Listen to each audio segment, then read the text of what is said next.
Today is training day.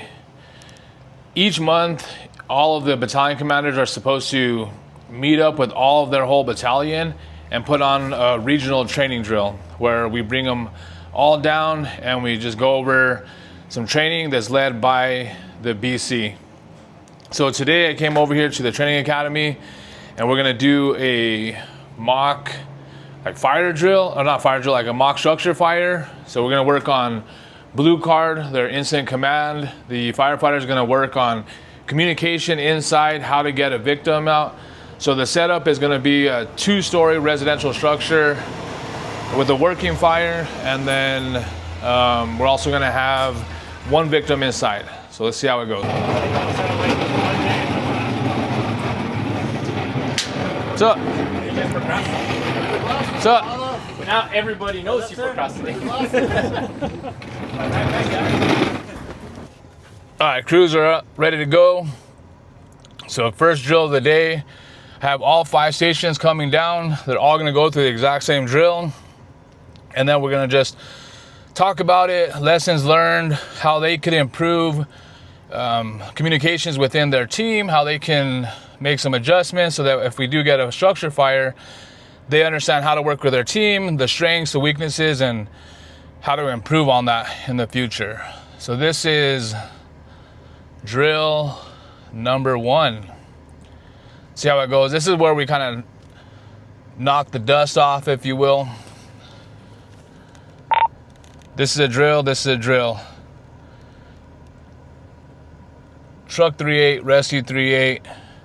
Engine 3-3, rescue 3-3. Engine 3-4, rescue 3-4. Engine 3-2, rescue 3-2, battalion 8. You're en route to 123 Broadway in reference a residential structure fire, 69 Echo. All units respond on training 1.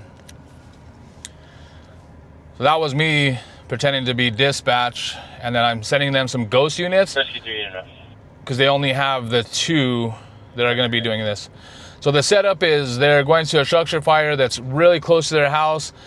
They're going to go in and make a rescue immediately before they have any kind of backup coming, because we just don't have that. So really they're just going to run the whole fire scene by themselves.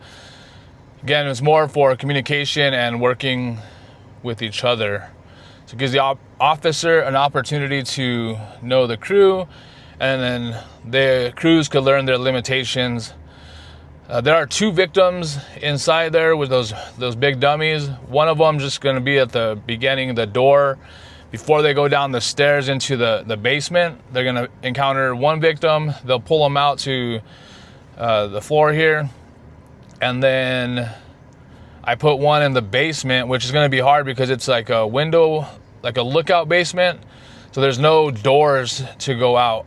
So they have to bring the victim all the way back up the way they came in. So it should be taxing for all of them to really have like some teamwork to figure out how to get this person out in a timely manner. Director 8, Fire Control. Go ahead. Arriving on scene to a small single-story residential structure. Smoke showing with a working fire. We'll be in the offense strategy.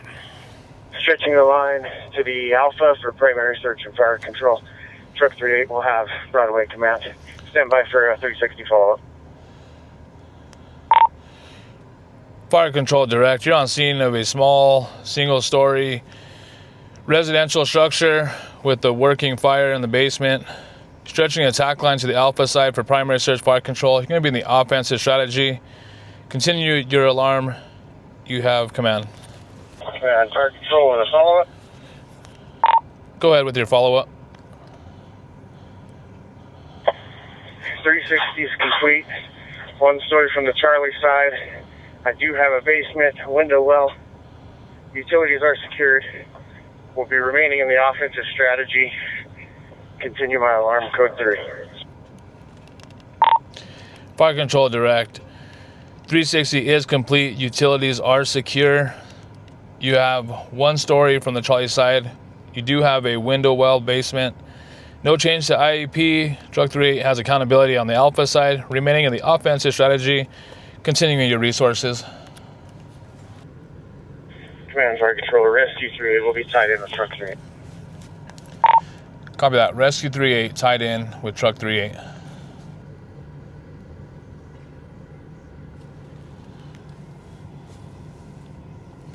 Got a lot of foam in that line.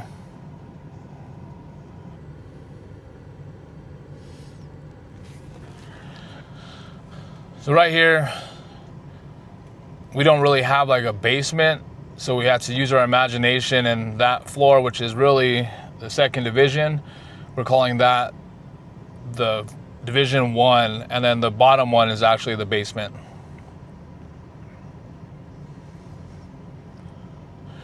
You can see we're able to mimic some fire with the fog machine. Those things pump out some pretty good fog and make it look like smoke. Battalion 8 on scene. Battalion 8, command. Command, go ahead.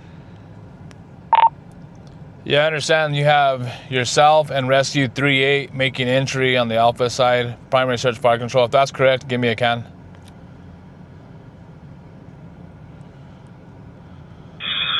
Yeah, that's correct. We're still trying to find either fire. Then we need a water supply established. Battalion 8 direct. You guys are still trying to see the fire. Your needs are water established. I'll take it from out here. Break. Battalion 8's fire control. Go ahead. I'll be assuming Main Street Command. We're going to remain in the offensive strategy, continue my resources. So right there is typically how, when we arrive, we want to try to get there as fast as we can, because the officer in there is doing the tasks, the tactical, and the strategic decision making. Priority traffic. Located a victim. We'll need a crew to meet us at the Alpha to take over patient care. Command's director of priority traffic. You found a victim and bringing them out the Alpha side. You need a crew to take him over. Go ahead and leave them there at the front door. Albuquerque ambulance will receive them. So I take over the scene. Again, they're strategic, the tactical, the task, tactical and strategic level when they're going in. And it's a lot to put that on one person. So we need to get there as soon as we can so that we could take the strategic part away from them and the tactical, and then they just have to really focus on the task level stuff. And then they're making some decision in there on the task level and tactical level as well.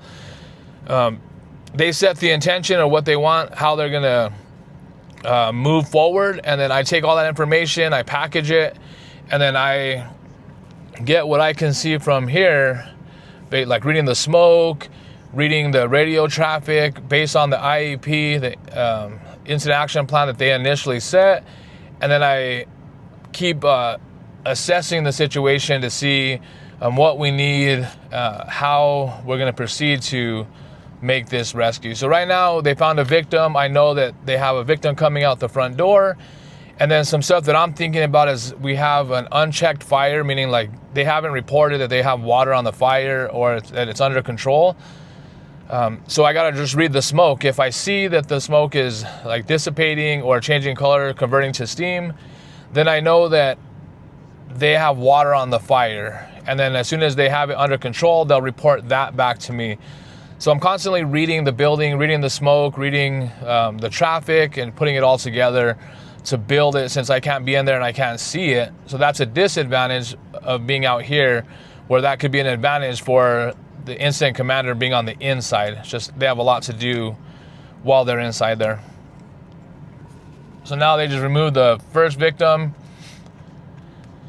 They did confirm on their 360 that there were 2 victims inside, so now they know they're gonna try to make contact with them as soon as they can. Command, 1 victim's been extricated, turned over. We're resuming our assignment. Command's direct.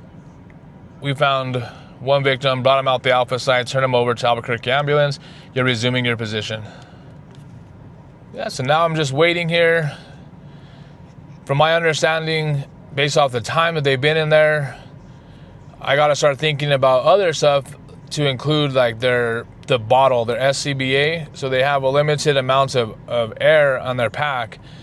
They're supposed to be 45-minute bottles. However, when you're doing work, you're excited, you can't really see in there because of the smoke or the fog.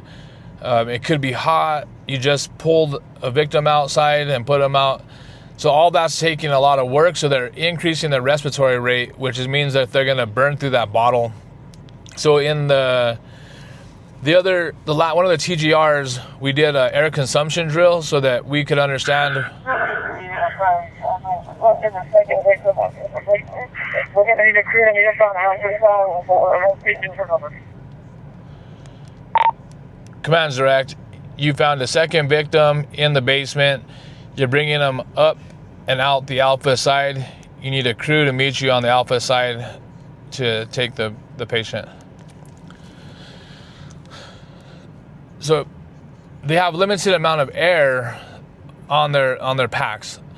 So that once they're excited, they're doing all this work, getting through all this, realistically, after doing that air consumption drill, they have about 15 minutes of work. And the way it works is you're only as strong as your weakest player. So once that person gets close to vibro alert, meaning like this.